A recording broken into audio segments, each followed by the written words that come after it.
onde surgiu a figura do personagem aqui que vai ser o mestre ignorante, que a gente vai ver depois. Então, essa Noite dos Proletários está colocada mais como uma referência de onde veio essa discussão sobre o mestre ignorante. E na Noite dos Proletários ele faz um estudo histórico de vários grupos de trabalhadores do século XIX, por volta da década de 1830. E ele estuda as publicações desses grupos proletários e onde ele destaca principalmente os sonhos, onde ele busca aquelas imagens e textos que dizem respeito aos sonhos. E através desse estudo dos sonhos ele tenta discutir já essa ideia de o que é emancipação, o que significa emancipação para os trabalhadores. Esse trabalho dele tem a ver com, digamos, a origem intelectual do Rancière, que ele começou nos anos 60 trabalhando com o Althusser. Não sei se vocês conhecem o Althusser, já estudaram muito. Isso. É ideológico do Estado, isso. Esse mesmo. Conceito de polícia. O Althusser, nos anos 60, junto com um grupo de colaboradores, ele publicou vários textos sobre Marx e, na verdade, instaurando uma discussão filosófica sobre o pensamento do Marx. Que o Marx estava muito dominado pelas discussões políticas, assim, do Partido Comunista Francês, no caso, na França, e outras vertentes. E o Althusser tem esse mérito de alguma maneira, ter aberto ou reaberto esse campo da discussão filosófica do Marx.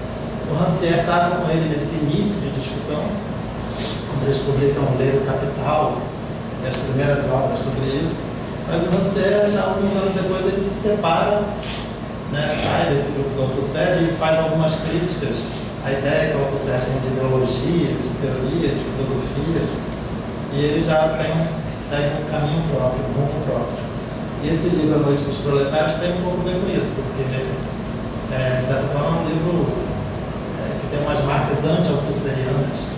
Eu também estou falando aqui em linhas gerais, se a gente for estudar com calma, você teria que ver com mais cuidado isso. Mas essa ideia de você investigar os sonhos dos trabalhadores já seria algo que, a princípio, diferencia da perspectiva althuseriana. Tem esse mérito de colocar questões filosóficas e fazer uma discussão filosófica do pensamento Marx, mas tem uma questão que a gente poderia dizer também, em linhas gerais, sobre o Althusser, que ele tem um pensamento muito duro. Então, por exemplo, o pensamento dele sobre a escola tem a ver com essa ideia dos aparelhos ideológicos de Estado. Então, ele tem uma concepção que ou é colocada ou é tomada de certa maneira muito, talvez unilateral, digamos assim, sobre as instituições, como sendo um aparelho que dá uma ideia bem mecânica de como funciona a instituição. Ideológico é o conceito de ideologia que teria que discutir, que o próprio Rancière discute, a relação entre ideologia e verdade, ciência e ideologia, filosofia e ideologia, que eu acho que o Rancière, de alguma maneira, se diferencia do Althusser por ter posições diferentes a respeito desses conceitos. E o aparelho ideológico do Estado, então, de certa forma, voltado com um certo tipo de funções mais ou menos pré-definidas que tem a ver com essa ideia da polícia que eu falei antes, da administração da ordem. O pensamento do Rancière, aqui no campo da educação, vocês vão ver que vai questionar a instituição pedagógica, mas de uma outra maneira. Apesar de categorizar a instituição pedagógica com algumas marcas bem fortes, mas, de certa maneira, ele vai ver os paradoxos e as contradições que existem dentro da instituição também. Então, seria um elemento de distinção do Althusser. Desses textos, a princípio, a minha ideia é ler o Mestre Ignorante, que acho que já é o suficiente, já tem bastante tema aqui para a gente estudar lendo o Mestre Ignorante. Mas, se for o caso, a gente vai para algum desses outros textos aí. E aí tem dois textos que eu coloquei que estão em francês, mas eu coloquei porque eles são interessantes, pelo menos ficam como referência aqui.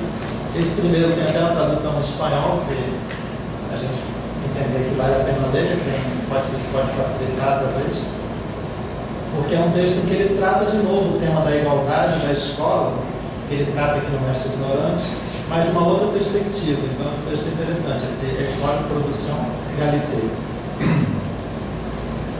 E o outro, que que é esse núcleo são crítico. Minhas pronúncias não são religiosas, que é um livro que eu coloquei porque tem a ver um pouco esse meu interesse sobre o ensino de filosofia. Esse texto do Rancière foi publicado num livro que é esse, A Greve dos Filósofos, Escola e Filosofia, uma discussão de vários filósofos franceses, professores do liceu, ou que pelo menos pensam a questão do ensino de filosofia nas escolas, entre eles o Derrida, Lyotard, François Chatelet, o próprio Rancière e alguns outros lá conhecidos. E aí ele tem esse texto que é um texto que, digamos, ele toca alguns pontos centrais da questão do que significa ensinar filosofia.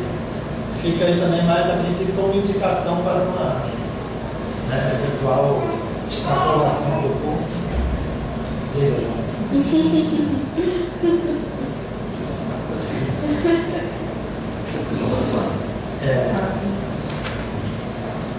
E aí um texto que eu já gostaria de também da gente já começar a usar, esse é um texto de acompanhamento aqui do livro do Rancière, que é esse Atualidade do Mestre Ignorantes. Tem aqui uma cópia que eu ia combinar com vocês, talvez seja melhor botar no chat, vou deixar com vocês, não sei. Eu posso digitalizar. Posso digitalizar. Já tem digitalizado. Eu posso enviar.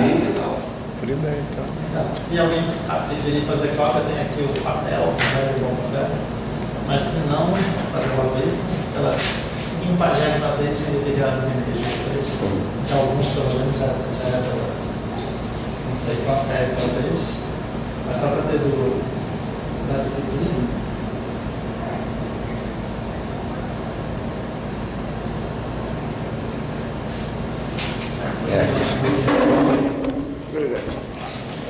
Esse texto aqui, essa Atualidade do Mestre Ignorante, ele está nessa revista Educação e Sociedade, que é uma revista da Unicamp, se não me engano, lá de Campinas. É uma revista tradicional aí de educação, tem vários números importantes.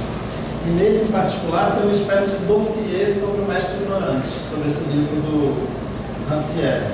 Está disponível na internet a revista toda, se alguém quiser olhar na página do Ciel, eu coloquei aí. Mas esse texto em particular é uma entrevista com o Rancière, discutindo a atualidade do Mestre Ignorante, mais ou menos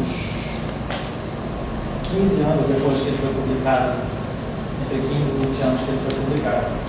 Então, ele faz discussões aqui interessantes sobre tanto questões francesas, questões de discussão filosófica e política, fala um pouco do Platão, depois do Lênin, do Sócrates, fala do Descartes também, que seria um autor que a gente poderia fazer algumas relações interessantes, fala do Paulo Freire, uma certa parte quando discute a questão do que significa emancipação, que diferença tem com emancipação individual e emancipação coletiva, o que se pode fazer na escola, na educação.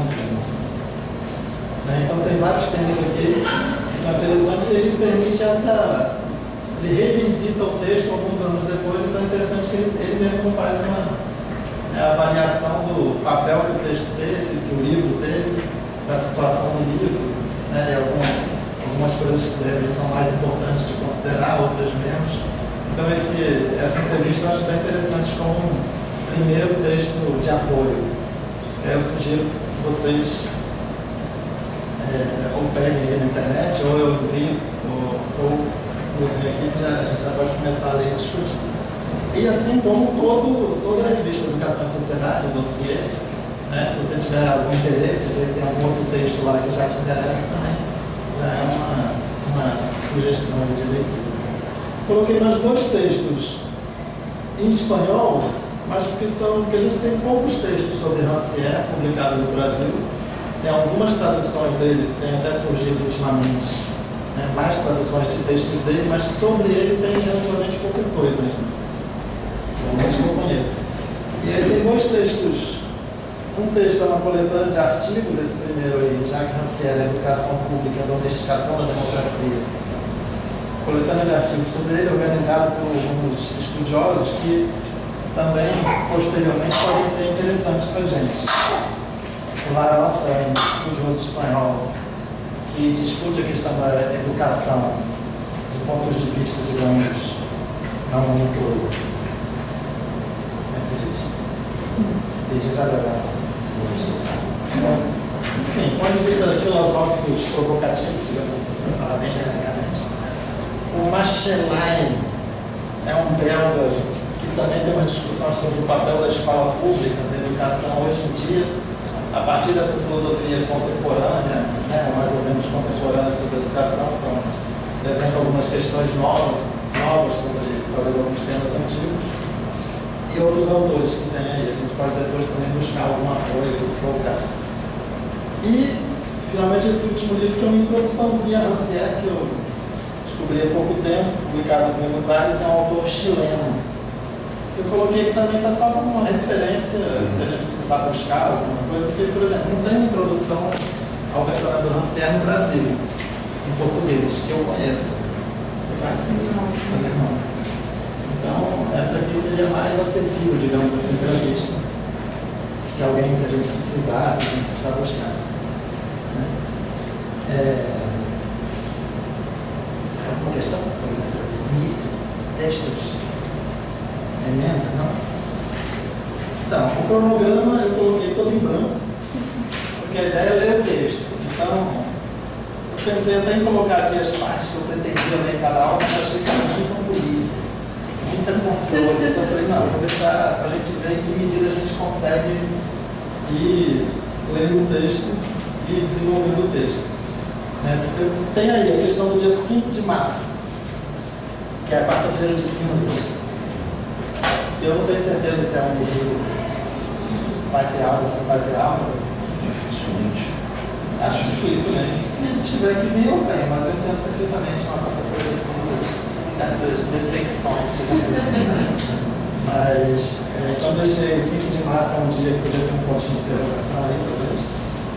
E aí, lá na frente, tem 2 dias que provavelmente eu estarei aí em 2 eventos. Que é esse dia 23 de abril, uma jornada sobre ensino de filosofia que vai ter em Buenos Aires. Eu até pedi para a secretaria divulgar na live, vocês receberam. Então, se alguém tiver interesse também, é um evento interessante. Organizado por aquele professor Serlete, o Leandro Serlete, que veio aqui semestre passado, falar sobre a experiência dele de trabalhar lá para a formação dos professores de filosofia. E todo o grupo lá de pessoal da Argentina e de outros países da América Latina discutindo essa questão do ensino de filosofia. Eu não está confirmado ainda a minha participação lá, mas eu gostaria de ir, então eu deixei aqui já previsto. E no dia 7 de maio tem esse fórum seridoense de licenciaturas aqui no Rio Grande do Norte, que eu recebi um convite para participar, então nesse eu já estou confirmado. Isso daria talvez 2 aulas a menos, considerando que quarta-feira de cinza não conta.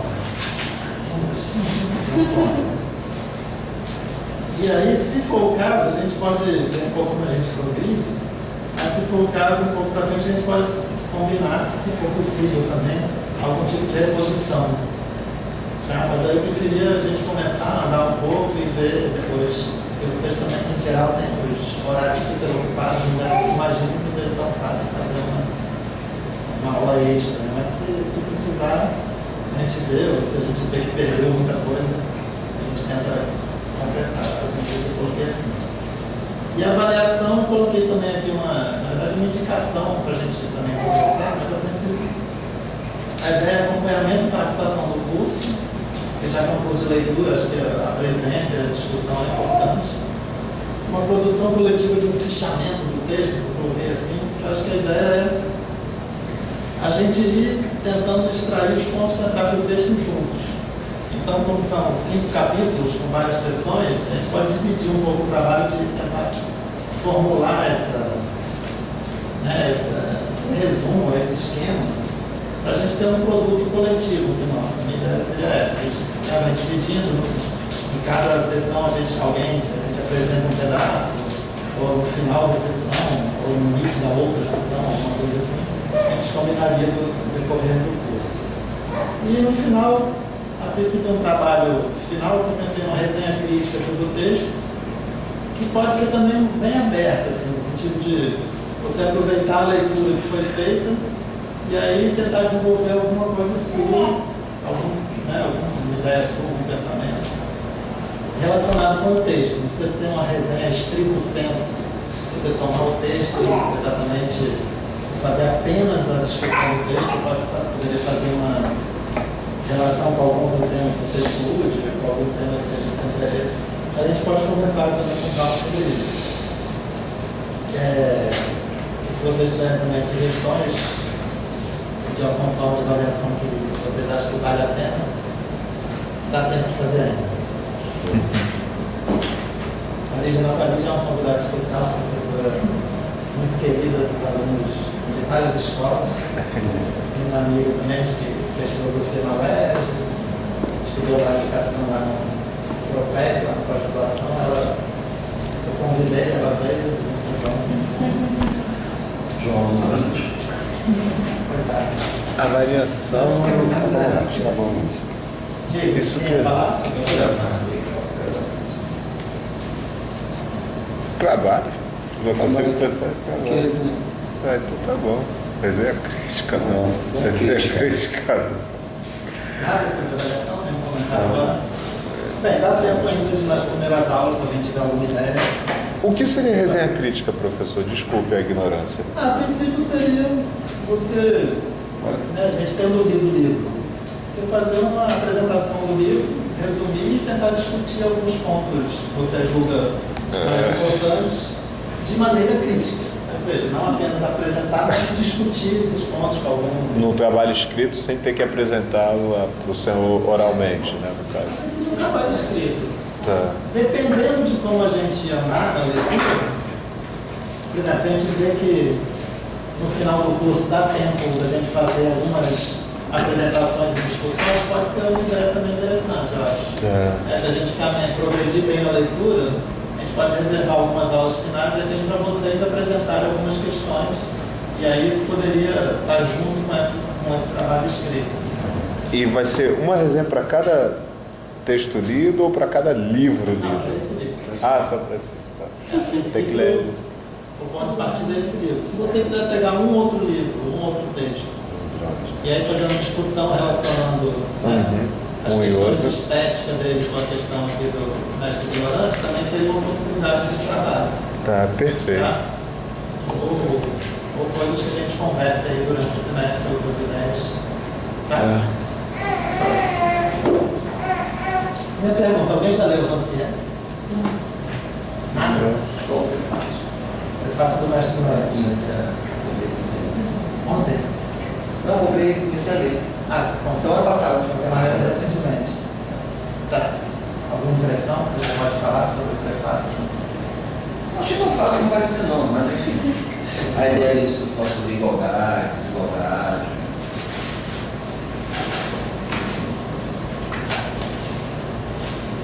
Com relação à escola, à sociedade, com a ideia, a escola, a partir da ideia de reduzir as desigualdades da sociedade, em que medida isso é uma ideia, e enfim, em relação disso com o próprio conceito de igualdade. Basicamente isso, não. É como se ele combatesse a ideologia por detrás da educação e das escolas. Não, eu fiquei pensando, sobre falar de desigualdade, a relação com a igualdade, essa questão da escola, de medida. Assim, fiquei pensando até quando texto que eu li já, Ah, sim. com a ideia de reprodução das desigualdades. Ele, por exemplo, fala do Pierre Bourdieu, na página 12. Aham. Aí faz uma menção a ele. Pierre Bourdieu, em particular, encarava assim, a obra do Pierre Bourdieu, que fala sobre a reprodução.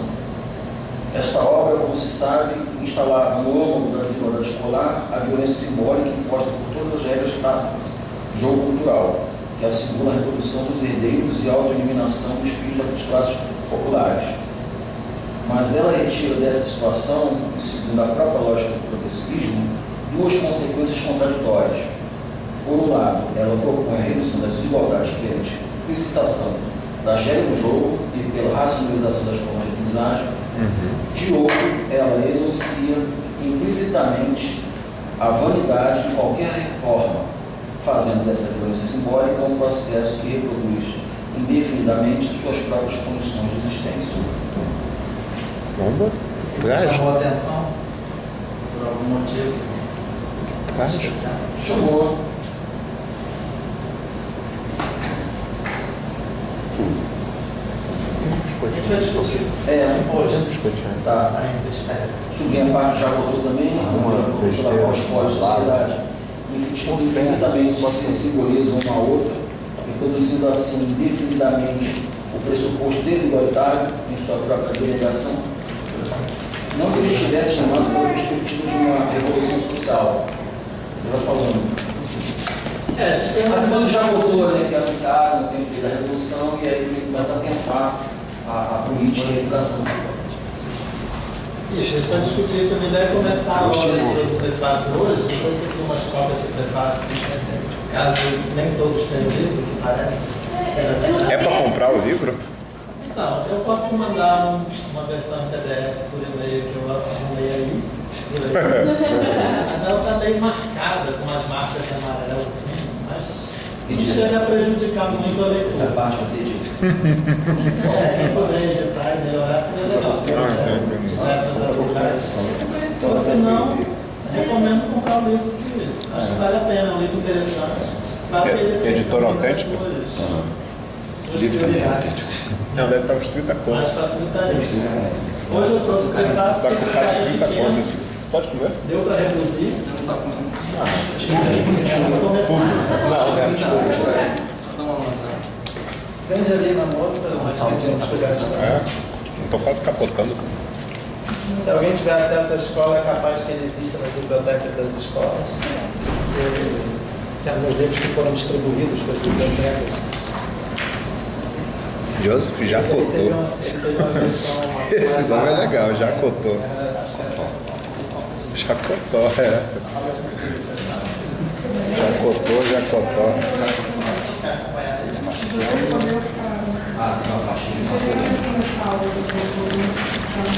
Paulo Renner. Tudo sério aí, matéria, professor. É teu sucesso, eu me boto.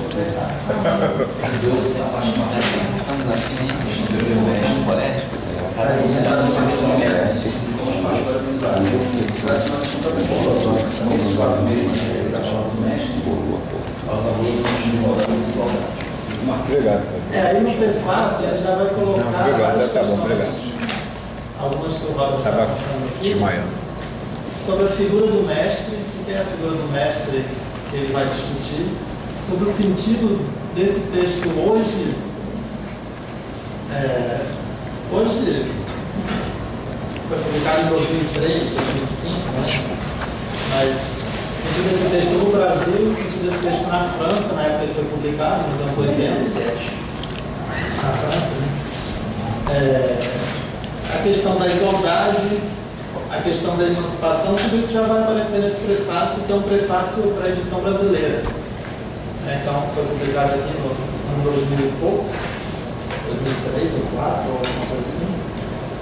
Ele fez um prefácio especial para a edição brasileira, situando o livro. Então, esse prefácio é interessante também, que ele apresenta as grandes questões que vão ser discutidas no livro como um todo, então já é também uma apresentação.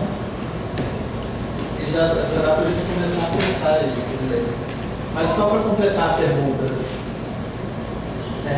ninguém tinha lido o Rancière, mas alguém já tinha ouvido falar, se interessado por algum motivo, alguma coisa assim? Eu comprei esse estilo da Renner. Renner. Esse estilo da imagem me interessou, eu comprei porque eu, como sou fotógrafo, eu comprei para ler. Já tinha visto ele em nome dele em outros lugares, acabei Não leu ainda. não li ainda, está lá esperando. O Felipe Sérgio falou aqui no evento da extensão. Ele falou naquele evento, na sala de aula, ele tratou desse tema da emancipação, principalmente de política e polícia, falou um pouco com. Esqueci o nome dela também. Ah, não. Rosângela. Rosângela, você falou também que já tinha ouvido falar? Eu ouvi falar. Mas ouviu falar Gente. o quê? Eu vi alguma situação. Nem vou. Tem um conteúdo assim que tem chamado a atenção. Não, não conhecia. Mais alguém? Alguma coisa? Valeu. Só conheci porque é um dos livros do meu irmão, assim, eu acho brilhante.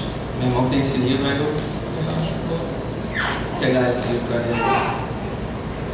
Mas fora isso, eu Ok. lembro que o rapaz falou naquele seminário. Bom, do interfaces, a questão do sobrevivenciário. Cara de fora, não lembro o nome. Foi o Pedro Bussac, que é da Rural.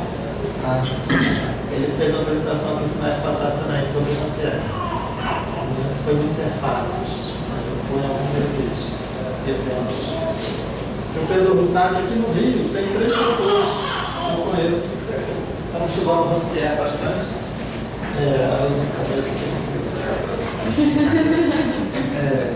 Que são o Pedro Bussac, que é professor de filosofia da Universidade Rural.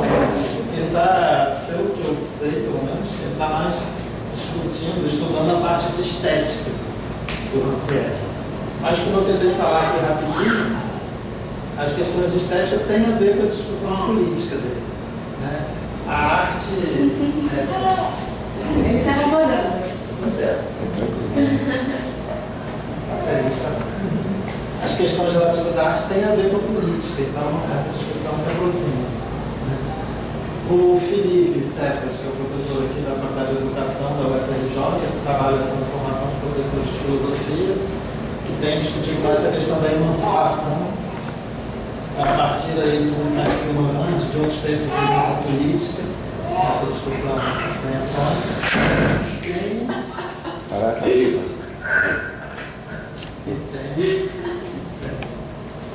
E tem a Mônica Neto, Mônica, como é que ela chama? É uma das tradutoras do Rancière, que é tradutora do Destino das Imagens e do...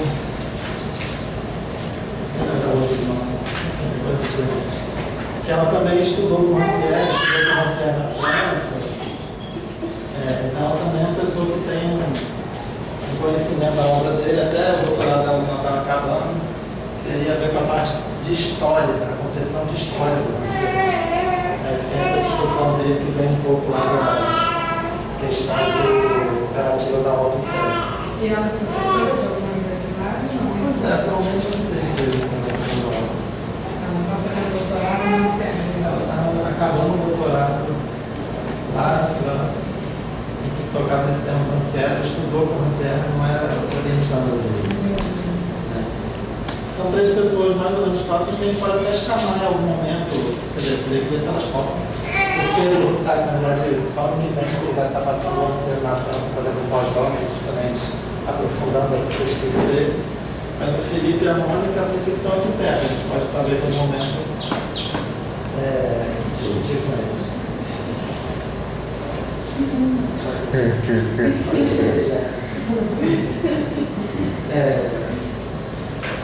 Enfim, já que é assim, podemos começar a ler logo, a gente já vai ler comentando. Ok. O Rancière é um filósofo vivo, apesar de idoso, nasceu em 1940, então tem 74 anos deve fazer esse ano. Mas é uma situação nem sempre comum para a gente estudar autores vivos. Está publicando ainda, tem várias obras traduzidas do português, mas muitas também não traduzidas, principalmente da parte de estética. Não principalmente, na verdade tem muitas de estética que foram traduzidas, outras que não. Então é uma obra que tem, nos últimos anos no Brasil, tem tido várias publicações, tem aumentado o interesse em torno da obra dele. Essa discussão dele da política e da estética é interessante, tanto para quem estuda estética e temas de filosofia da arte, quanto para quem estuda temas de filosofia política. Então, uma discussão que teve meio começada, como o Pedro Bussac falou aqui, é da relação, da concepção de política do Rancière com da Hannah Arendt, que são 2 concepções contemporâneas que podem ser, de alguma maneira, contrastadas e aprofundar a discussão de semelhanças e diferenças entre elas, diferenças de perspectiva. E é uma coisa que parece que está por fazer, pelo menos aqui no nosso meio. E que pode ser uma tarefa interessante também para quem se interessar por esse tema. E, no mais, eu acho que vale a pena a gente ir começando, eu vou comentando algumas coisas, a gente vai vendo o que chama a atenção de vocês, o que vale a pena comentar. Podemos fazer aquelas leituras compartilhadas?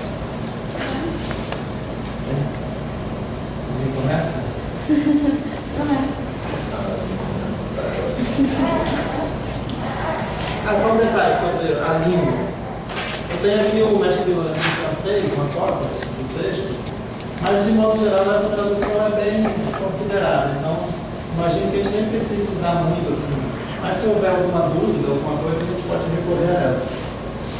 Só o prefácio que não tem, porque não tem prefácio da edição brasileira na edição francesa. Logo o prefácio tem umas frasezinhas meio enroladas, aí você não tem que dá pra gente passar. Então vamos lá. Qual o sentido de procurar o leitor brasileiro, desde o início do terceiro milênio, a história de Joseph Jacot? Já voltou, a gente costuma dizer já voltou. Seja em aparência, a história de um extravagante pedagogo francês do início do século XIX, mas haveria qualquer sentido em propor 15 anos mais cedo aos cidadãos da França, apesar de tudo, supostamente apaixonada por tudo quanto é atividade nacional. Pode ir, porque aí depois a gente comenta em blocos aqui. A história da pedagogia, de certo, conhece suas extravagâncias, e estas, portanto, quando se devem à própria estranheza da relação pedagógica, foram frequentemente mais destrutivas do que as proposições mais racionais. No entanto, no caso de Joseph Jacot,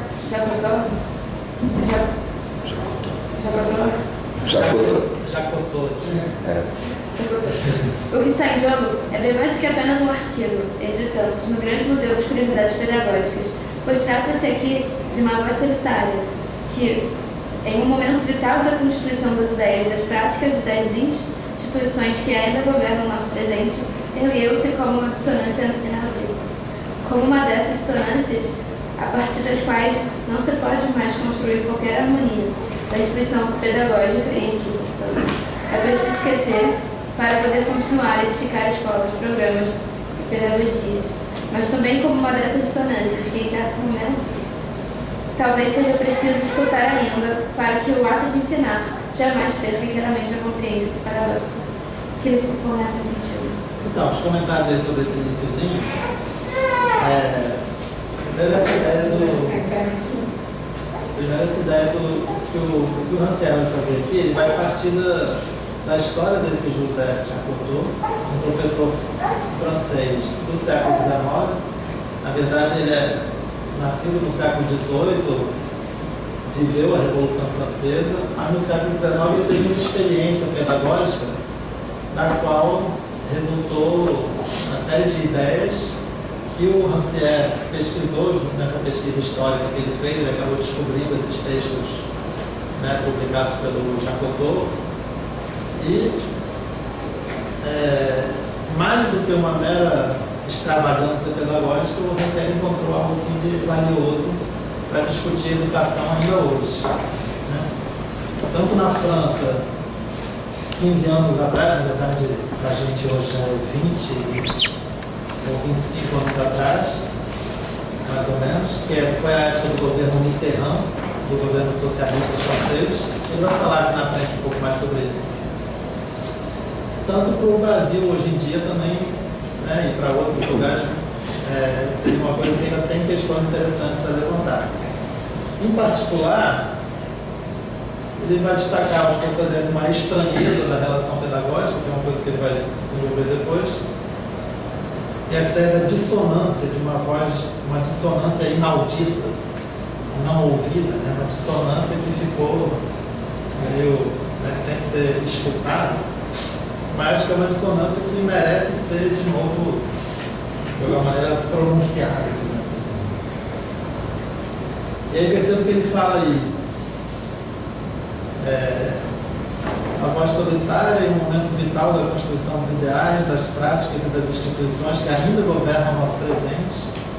Então, o Jacot estava discutindo com algumas instituições, práticas, ideais lá no século XIX que hoje em dia ainda estão aqui, estão por aí. Uma dissonância uma dessas a partir das quais não se pode mais construir qualquer harmonia da instituição pedagógica. Então ele vai ter aqui uma crítica radical da instituição pedagógica que vai aparecer nesse livro, e que é preciso esquecer para poder continuar a edificar escolas, programas e pedagogias, né? Quer dizer, essa dissonância, se você ouve, talvez tornaria impossível, né, você criar de novo escolas, programas e pedagogias, mas que também é preciso escutar para que o ato de ensinar não perca a consciência dos paradoxos que lhe fornecem sentido. É só um comentário breve sobre essa ideia do paradoxo relacionado aos atos de ensinar. É um tema que ele trata nesses outros textos aí sobre educação, que nesse texto que eu citei, que tem ali a greve dos filósofos, o Derrida também tem um texto sobre isso, que ele fala das antinomias do ensino de filosofia. Então, se o ensino de filosofia se envolvesse sempre em algum tipo de paradoxo ou em algum tipo de atividade que é, em alguma medida, contraditória ou que nega a si mesmo. E essa é uma discussão que, aqui perto da gente também, na UERJ, aqui o Walter Cohen, que é o professor aqui, ele tem desenvolvido essa discussão dos paradoxos do ensino de filosofia, ou do mestre. Né? No caso, o Walter tem um livro sobre Sócrates, em que ele tenta destacar ali como que a figura do Sócrates mostra uma série de paradoxos que tem a ver com a questão do professor ou do mestre, ou né, daquele que se propõe a ensinar a filosofia também. Tudo bem? Comentários até? Vamos mais um pouquinho então?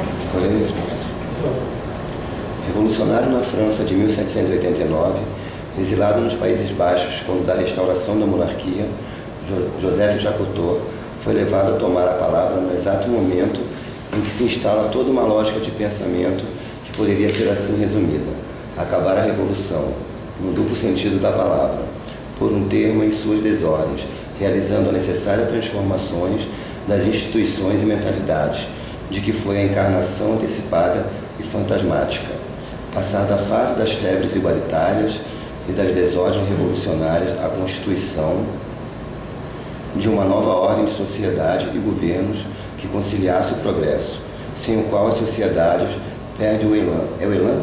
Elan. E a ordem sem a qual elas se precipitam de crise em crise. Quem pretende conciliar ordem e progresso encontra naturalmente seu modelo em uma instituição que simboliza sua união, a instituição pedagógica, lugar material e simbólico, onde o exercício da autoridade e a submissão dos sujeitos não tem outro objetivo além da progressão destes sujeitos, até o limite de suas capacidades, o conhecimento das matérias do programa para a maioria, a capacidade de se tornar mestre, por sua vez, para os melhores. Então, vejam que ele situa lá, após a Revolução, né, a restauração da monarquia, né, por volta de 1815, na Europa e no Brasil, de certa forma, né, sofre influência depois do terremoto da Revolução Francesa. A partir de 1815 você tem um processo de restauração. Né? Então, esse processo de restauração tem essa ideia de acabar a Revolução. Só que tem uma espécie de disputa aí presente, né? Que o acabar a Revolução é tanto acabar com as desordens que estavam, né, envolvidas lá nas irrupções revolucionárias, mas é também de uma maneira consumar a Revolução, realizar a Revolução, no sentido de você realizar uma nova ordem, né, uma nova sociedade. E o Jacotot ele vai atuar no período em que essas coisas estão em jogo. A construção dessa nova sociedade está em jogo. E uma coisa interessante que ele chama aí, que ele aponta aí,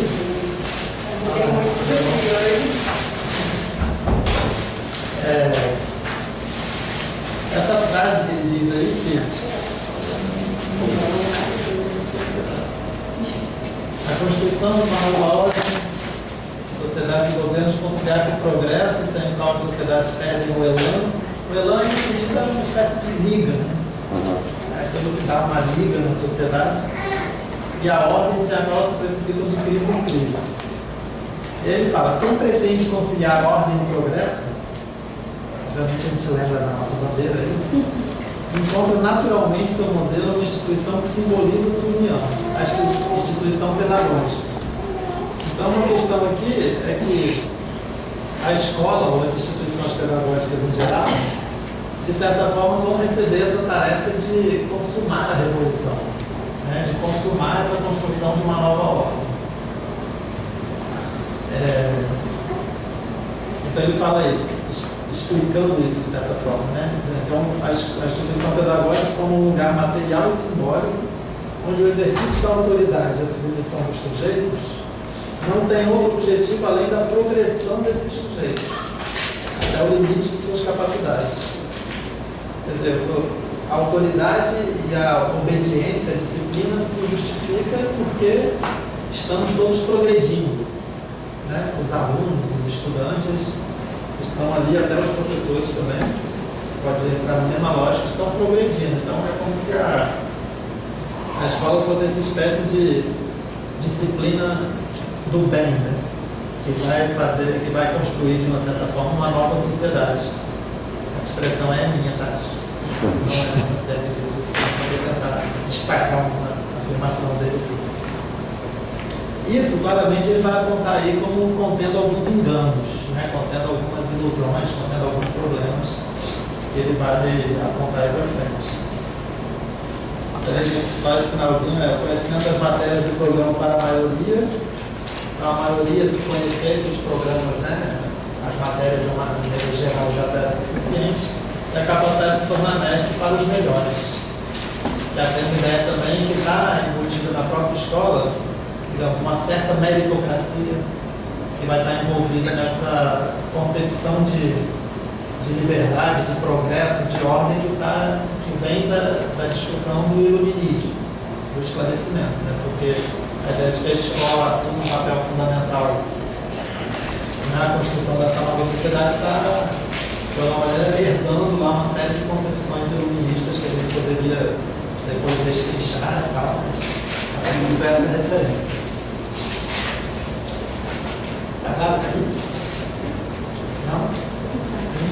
Eu estou propondo aqui também a minha leitura, então, por favor, sinta-se à vontade para discutir, questionar, ou ver outras coisas aí no texto. De repente, vocês acham que eu posso passar meio batido, eu posso, tá?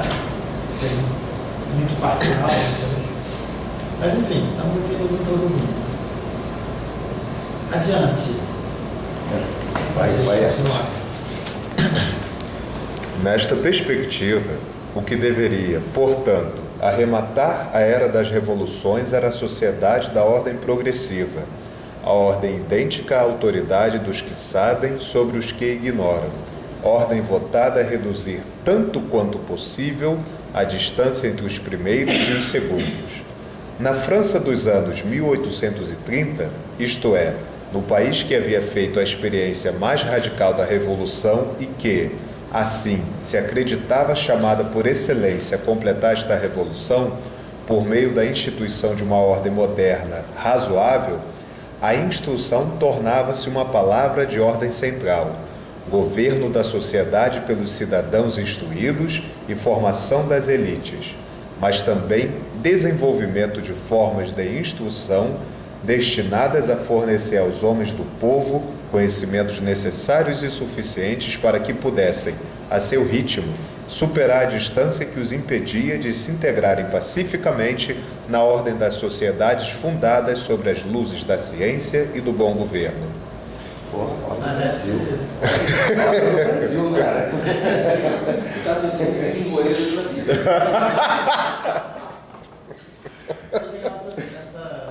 Essa percepção, porque parece um discurso oficial cheio de boas intenções.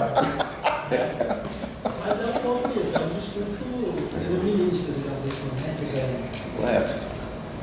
Ai, louco.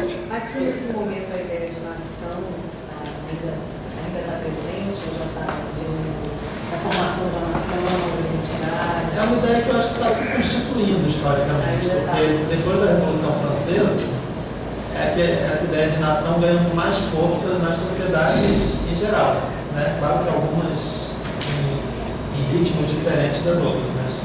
Porque com a Revolução Francesa e com uma crítica muito forte que a Revolução Francesa fez à religião, de certa forma essa ideia de nação, ela ocupa um lugar que a religião ocupava anteriormente. Então, o lugar da comunidade, do que dá a identidade de uma comunidade, a questão nacional ganhou muita força aí no século XIX, porque, de alguma maneira, a religião estava muito criticada e abalada, né, pelas críticas lá também de todo o iluminismo. Então, por exemplo, no caso da história do Brasil, geralmente se estuda o processo de construção da nação é o século XIX. E nas sociedades europeias, com algumas diferenças ali de ritmo, digamos assim, também passa por aí. Teve alguma coisa que te chamou aí? A questão da nação? Não, é porque, na verdade, eu estou estudando essa outra disciplina, né, não sei o quê, e aí toda essa ideia, né, a instituição pedagógica na formação das pessoas, né, mesmo que seja com elite e tal, eu me remeter um pouco nisso, mas eles são bem de longe. Ideia de identidade nacional, mesma cultura, mesma língua. Tem alguns autores que estudam a questão da nação, no qual a escola tem um papel fundamental, principalmente a escola secundária, né, assim, não necessariamente a de nível superior, mas a escola de nível médio, que é capaz de alcançar uma faixa maior da população, e ela tem um trabalho fundamental em constituir aí esses elementos de identidade nacional, através da história da nação, através da literatura nacional, né, e através de alguns outros elementos aí que vão tentar constituir. No caso da França, em particular, a discussão sobre educação pública que vem desde a Revolução Francesa é uma discussão que já aponta para uma educação pública mais ampla também, não é apenas de elite, né? Apesar disso, em todo o século XIX ser ainda muito cheio de livros, mas na Revolução Francesa já se aponta para isso, a ideia de uma educação popular, justamente querendo fazer frente um pouco ao papel que a religião tinha, né, nessa constituição da identidade. Diga, João. Quase. Pode continuar. O que eu ia chamar a atenção aqui? Uma coisa que vai aparecer mais para frente aí. Essa ideia que ele já começa a colocar, que é essa sociedade da ordem progressiva, ordem e progresso. Né? Tentando fazer ressoar um pouco aí as nossas heranças positivistas também, da bandeira e tudo, né? A ordem progressiva tem a ver com uma ordem na qual a autoridade dos que sabem se exerce sobre os que ignoram. Então o saber ganha um valor aí, o que legitima a autoridade. Algo que a gente poderia remeter a Platão e fazer discussões. Isso, se o senhor permitir, eu gostaria de perguntar pelo seguinte: é um saber que se pretende instituído dentro de uma regra chamada escola, uma proposta, um método chamado pedagogia. E quanto ao dito saber popular, né? Porque já existe, não importa em qual período a gente estude, sempre o saber do povo, transmitido oralmente, etc. Como é que ficou essa questão? Como é que se lida com isso? Não sei. Aqui, basicamente, até onde eu me lembro, pelo menos, aqui vai estar em questão esse saber científico e técnico que vai ser difundido através das escolas e das instituições pedagógicas. E esse saber, de alguma maneira, é o que permite o progresso, o que permite o desenvolvimento das pessoas, o que permite uma modernização da sociedade, o que permite uma instalação de uma sociedade que surge aí dos projetos da Revolução Francesa. Né? Então, é mais esse saber científico e técnico. O saber popular aqui, ele fica, de alguma maneira, apagado em segundo plano. Já vem com esse discurso ideológico, assim, a nação precisa de tal coisa e tal coisa é encontrada, sei lá, na escola, onde você vai aprender e vai se tornar um cidadão. Ninguém vai ao pai se não for por mim, acho que é uma parada dessa. Exato. Ninguém vai ao pai se não for por mim, só tem que ser por esse sistema aí de ensino. É isso que ele quer dizer. Pedágio, quase um pedágio do saber, né? Quando ele fala assim, ordem votada a reduzir tanto quanto possível a distância entre os primeiros e os segundos. Os primeiros os que sabem e os segundos os que ignoram. Então, o saber, o conhecimento, vai ser visto aqui como um elemento de diminuição da desigualdade. Né? Então, esse tanto quanto possível que está aqui em itálico, não sei se nessa prova de vocês está também. Está.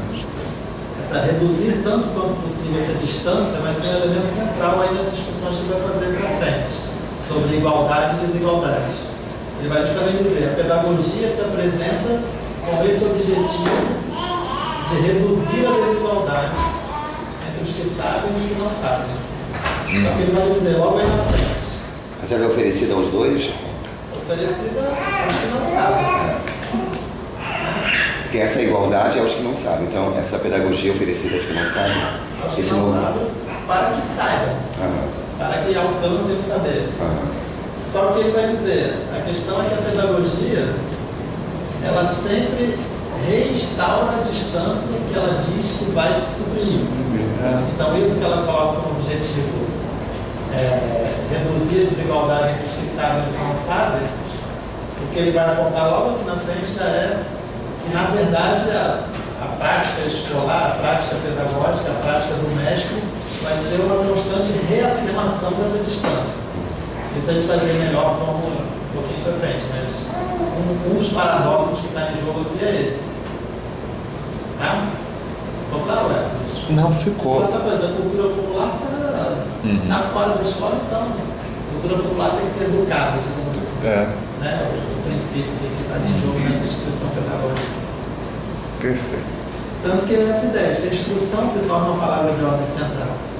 Um pouco como hoje, às vezes, muitas vezes, a gente ainda fala, o que falta no Brasil é educação, né? O que falta é que o povo seja educado, que o povo saber reclamar seus direitos, ou para saber se defender, ou para saber votar, ou para saber fazer sei lá o quê. De certa forma, é essa ideia que está presente, né, digamos. É a educação ou a instrução, que não é exatamente o mesmo que a educação, a gente pode pensar nisso aos poucos. Esse seria o elemento fundamental da emancipação do povo. Mas é o que ele vai também levantar questões aqui sobre isso. Janaína, seria? A cultura popular do Hércules seria como uma passagem do mito ao logos? Acho que dá para Fazer uma metáfora assim, boa pergunta. É possível fazer essa correlação?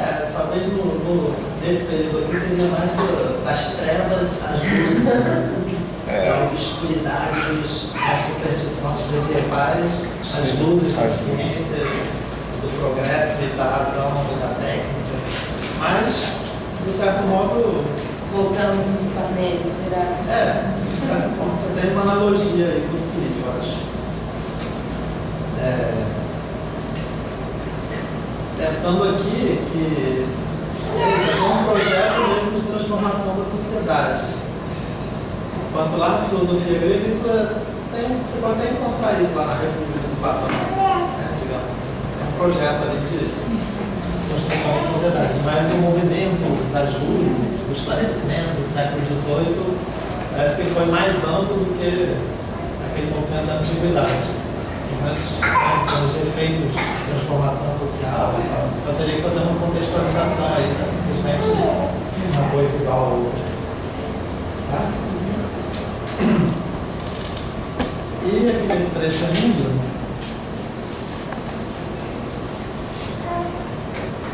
isso é um pouco do que a gente falou já. Governo da sociedade pelos cidadãos instruídos, também a instrução tem a ver com o poder também.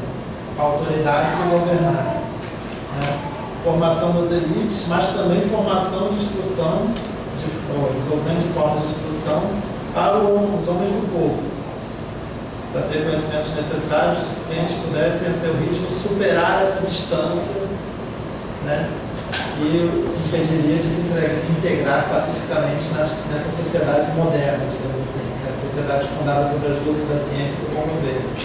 Essa é um pouco a bandeira iluminista, um pouco com esse clima de voz do Brasil que você falou. Parece muito bem intencionada, meio oficial, assim. Então, justamente, a reflexão aqui vai nos dar elementos para desconfiar um pouco dessa bandeira, que parece que está tudo tão organizadinho. Eu queria falar uma coisa também, porque embora não tenha haja uma distinção entre saber oficial, e esse outro saber popular, eu vou dizer que como se dá esse saber.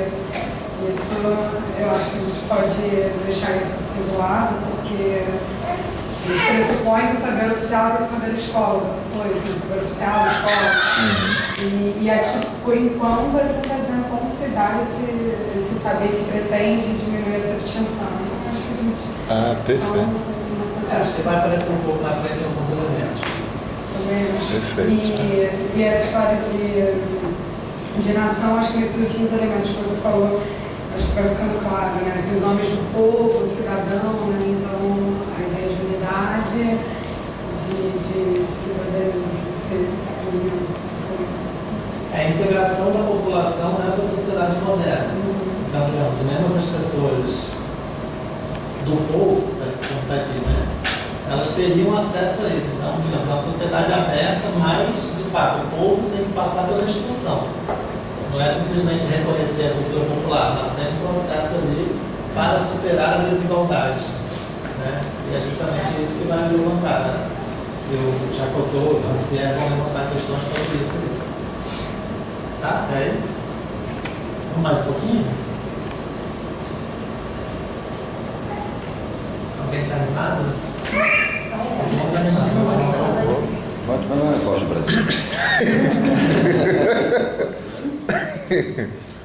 Fazendo passar os conhecimentos que possui para o cérebro daqueles que os ignoram, segundo uma sábia progressão adaptada ao nível das inteligências limitadas, o mestre era, ao mesmo tempo, um paradigma filosófico e o agente prático da entrada do povo na sociedade e na ordem governamental moderna. O que o mestre aparece aí, né? Como esse paradigma do que vai permitir essa modernização.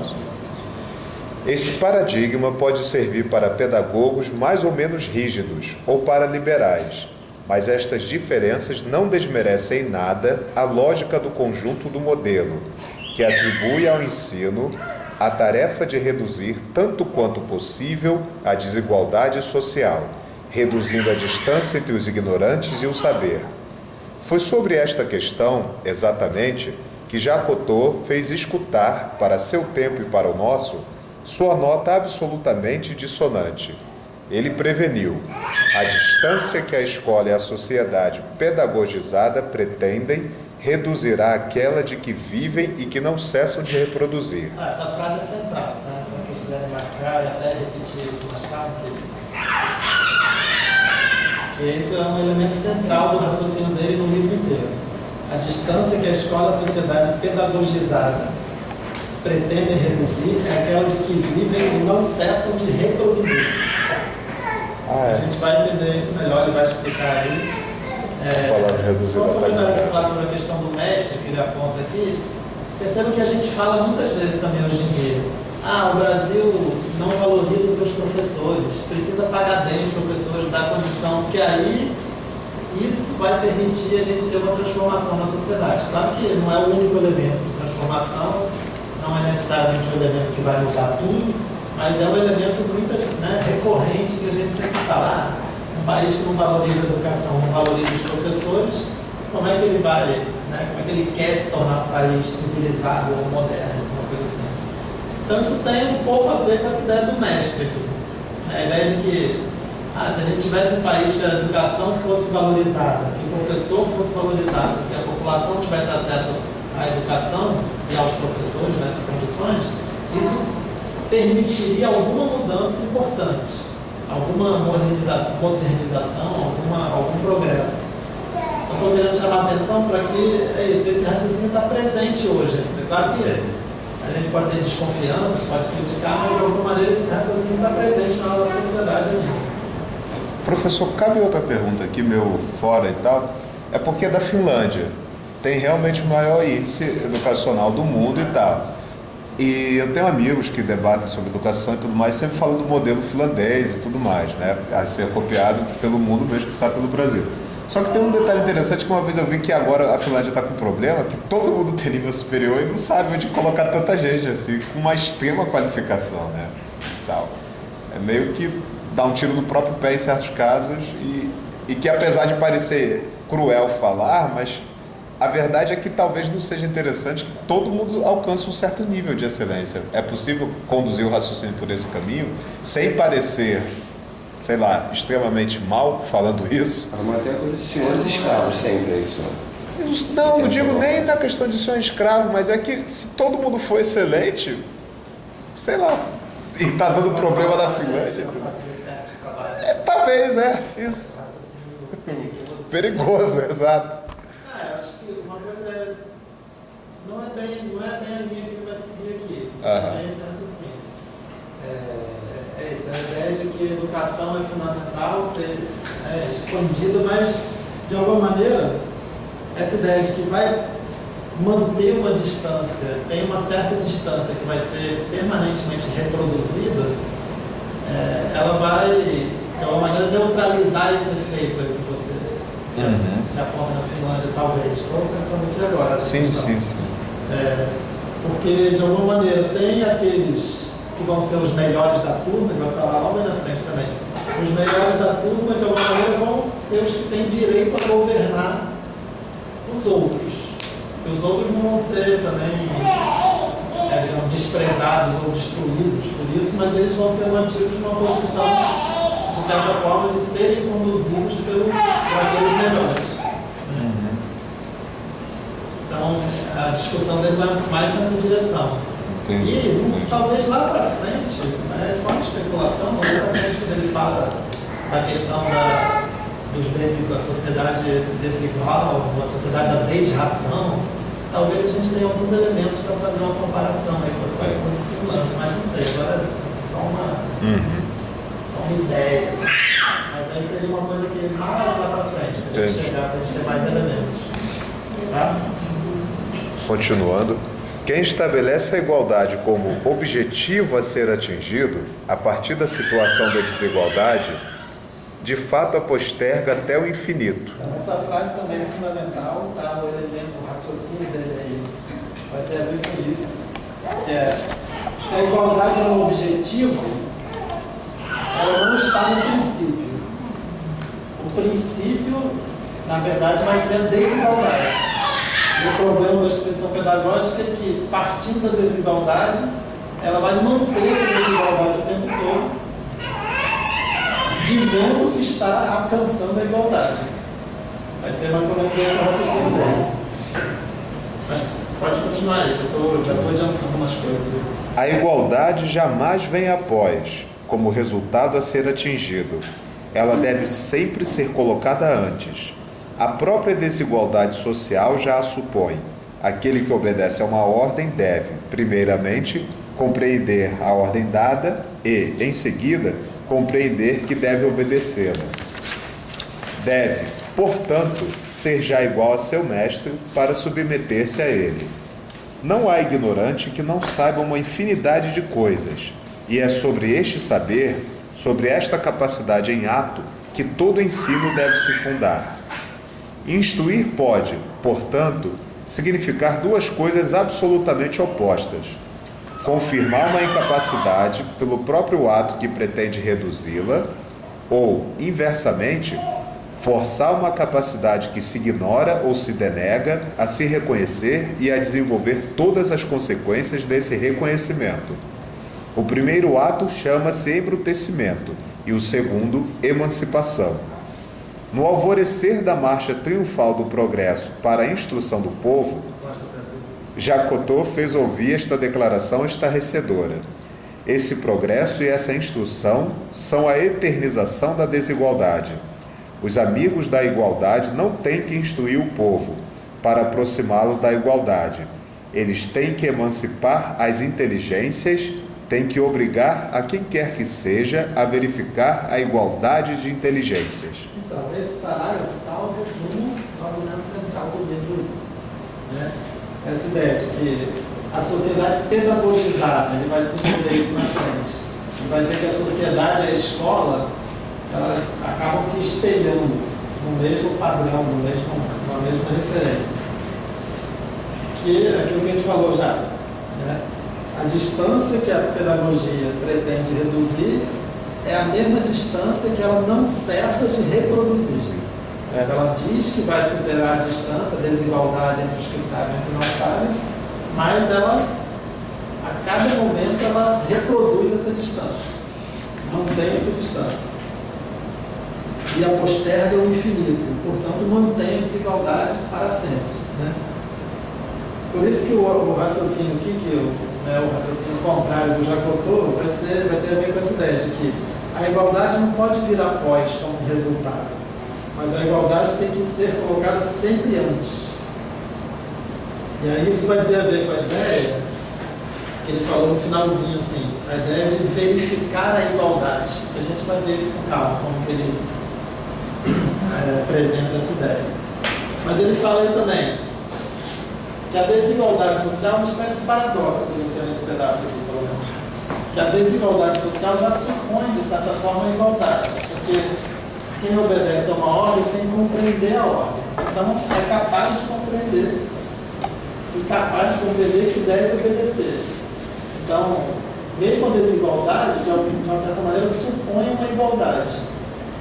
Lá na frente ele vai falar, por que na escola, né, sempre tem aqueles que estão ali para aprender sob a orientação do mestre, do professor, e se pressupõe que essa orientação é fundamental, você não poderia aprender sozinho todas as etapas, todas as sequências do saber ali que a escola vai te oferecer. Por que tem essa estrutura? Se, na verdade, tem um aprendizado fundamental que todas as pessoas fazem, e fazem, de certa forma, sozinhos, ou fazem, de alguma maneira, espontaneamente no convívio social, que é o aprendizado da linguagem. Isso vai aparecer aí para frente, nos capítulos aí para frente. Então, essa ideia de que todos nós somos capazes de aprender a falar, o que não é uma coisa simples. Por exemplo, você começa assim, né? Ele começou essa semana, na primeira vez.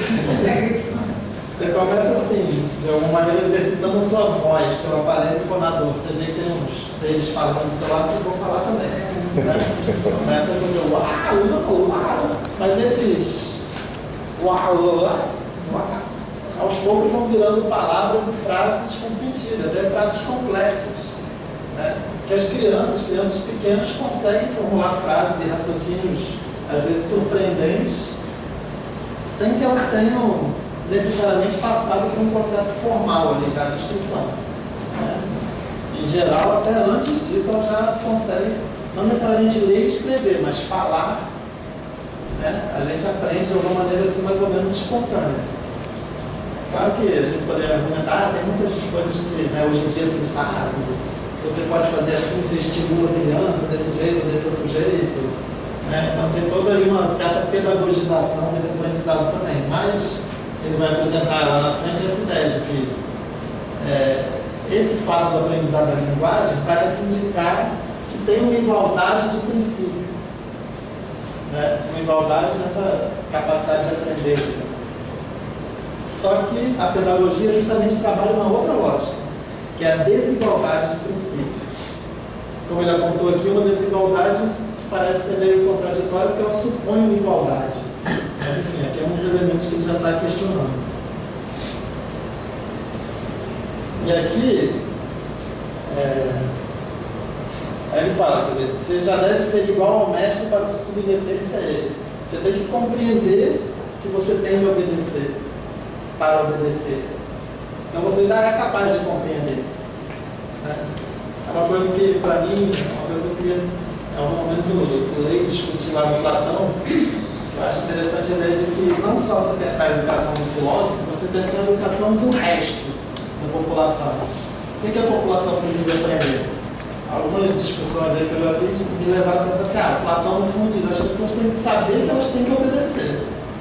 Porque não são elas que sabem, quem sabe é o filósofo. Então, no fundo, você aprende a saber quem sabe, esse saber quem sabe, quer dizer, eu devo obedecer àquela pessoa ali.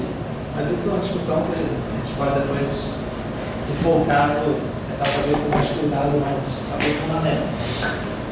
Eu vejo que tem uma lógica semelhante aqui que o Rancière está apontando.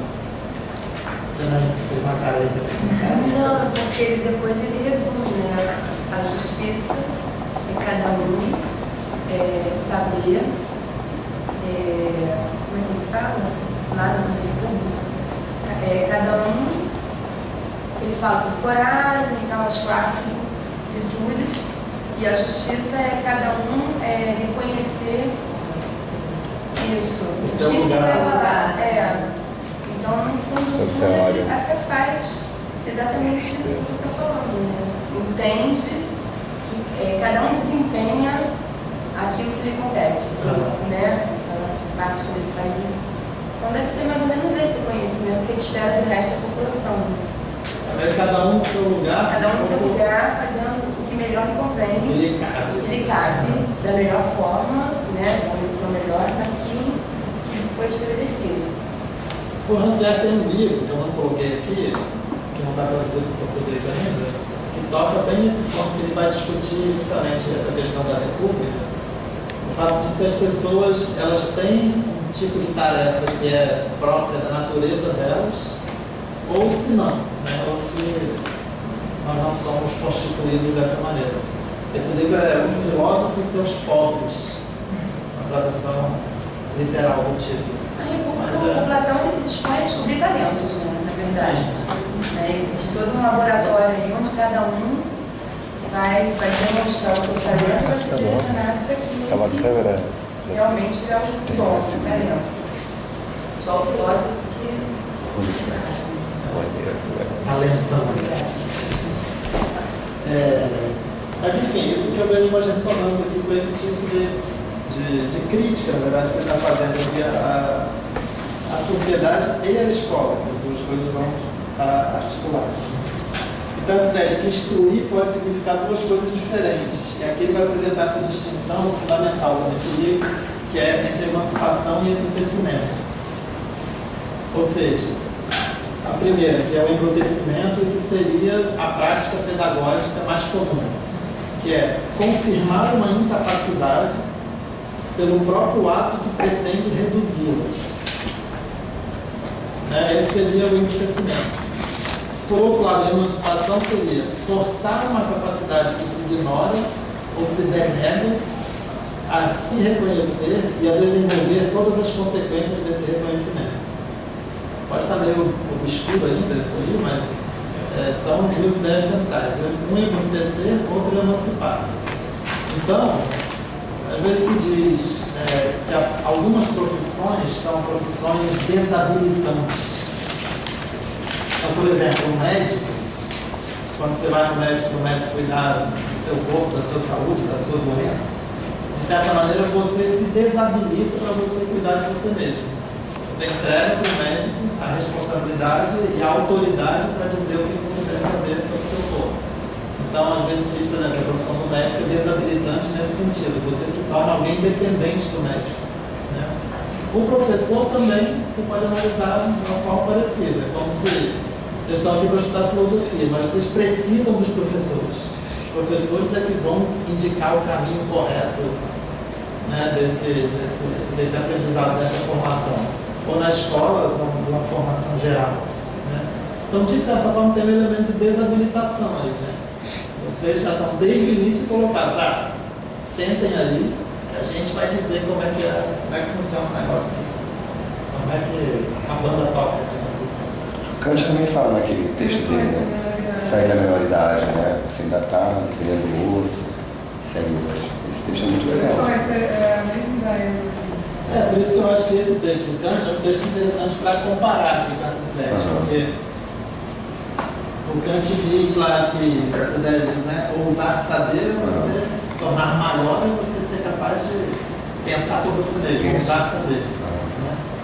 Mas ao mesmo tempo, se você pega o texto do Kant lá sobre a pedagogia, ele diz lá, não, se a escola fizer com que as crianças fiquem sentadas, quietinhas e obedeçam, já é o suficiente.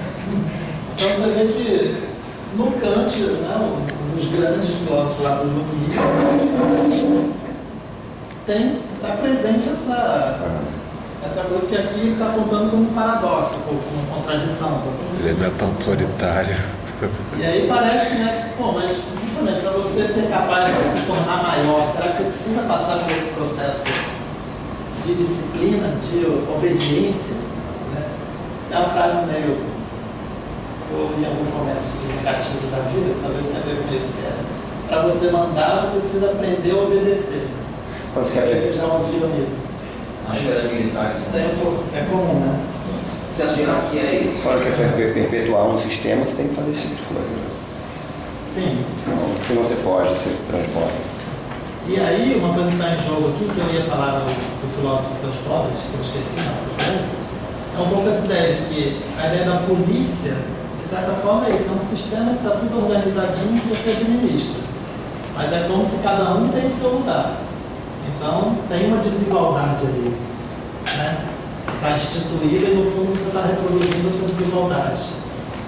Enquanto que ele vai dizer que a emancipação, que vai ter a ver com a ideia de política, é justamente você colocar uma questão, uma voz, que não se enquadra naquela ordem pré-estabelecida, pré-instituída. Isso, a política surge aí, e não simplesmente numa discussão dentro de uma série de parâmetros já colocados, né? Isso tem a ver com a escola, com essa instituição pedagógica, como ele fala aqui, porque, de certa forma, o professor que confirma a incapacidade dos alunos ao dizer que eu estou formando vocês, né? Então, quer dizer, vocês estão aí dependendo de mim, mas para chegar a ser igual a mim. Só que esse processo de vem, não acaba nunca. O tempo todo, e o próprio professor, de alguma maneira, está em relação a algum mestre dele também. Então, é como se fosse uma cadeia que vai se perpetuando. E ele vai contrapor essa ideia da emancipação, que a emancipação seria uma outra coisa.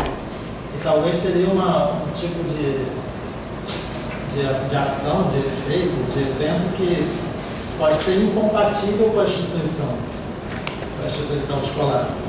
E aí ele descreve aqui a emancipação primeiro dessa forma, forçar uma capacidade que se ignora ou se denega a se reconhecer e a desenvolver todas as consequências desse reconhecimento.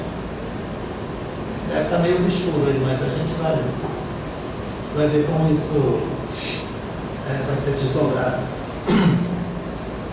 Mas nessa frase ele já pressupõe que há algo intrínseco, forçar uma capacidade que se ignora é algo que você tem, mas você não sabe,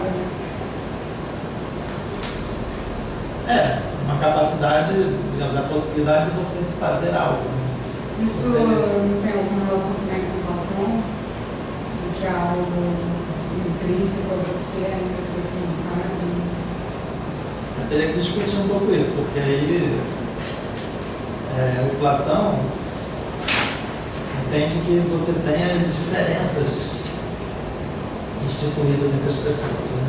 Tem pessoas que chegam, que são capazes de um certo tipo de ação, um certo tipo de virtude, de realização. Ou seja, tem uma desigualdade naturalizada, enquanto aqui ele vai apontar para a igualdade. Então, se aqui a gente está falando de alguma característica, digamos, natural de todos, mas é no sentido da igualdade, não da desigualdade. A princípio teria essa diferença com relação, falando um pouco genericamente, Platão tá? Essas popularidades, o sistema educacional francês é equalista. Desde a época da Revolução é equalista. É uma escola de ensino para as chamadas elites, uma escola convencional para aquele povo, para exercer as funções. Para exercer as funções, isso. Isso até hoje. Teria que ver direito isso, mas. Teria que ver que nível isso, mas. A gente tem escola, já estava falando, fiquei nessa dúvida.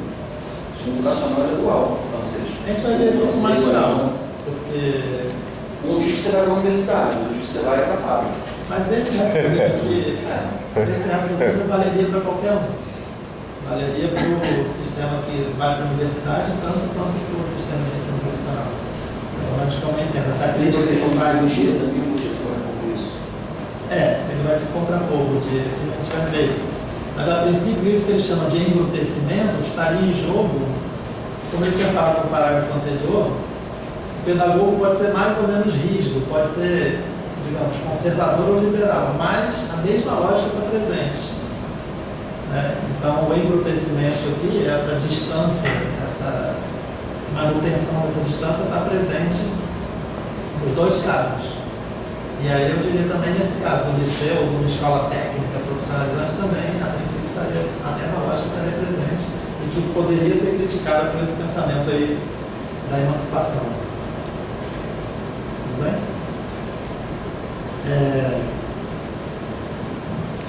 Então, só para recuperar aqui a voz do Brasil, no alvorecer da marcha triunfal do progresso para a instrução do povo, Jacotot fez ouvir esta declaração estarrecedora, a dissonância. O progresso, esse progresso e essa instrução são a eternização da desigualdade.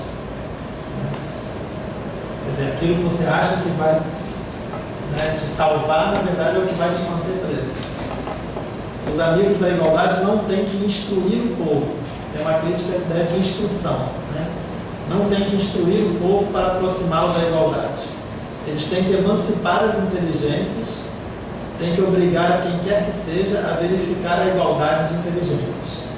Isso também ele vai explicar melhor aqui, com mais detalhe, para a gente entender melhor o que ele está querendo dizer. Podemos ler mais um pouquinho? Vocês me dizem um pouco. Já da hora? Essa questão da hora. 6 horas já são ou não? Essa vai ter aula agora. Vocês têm aula agora? É que temos aula agora. Pausa, um café, 5 minutos. A gente pode. A gente interrompe aqui hoje. Continua lá. A gente interrompe aqui hoje. Só um comentário assim, a princípio é diferente do texto. Em alguns capítulos dessa frente, talvez a gente possa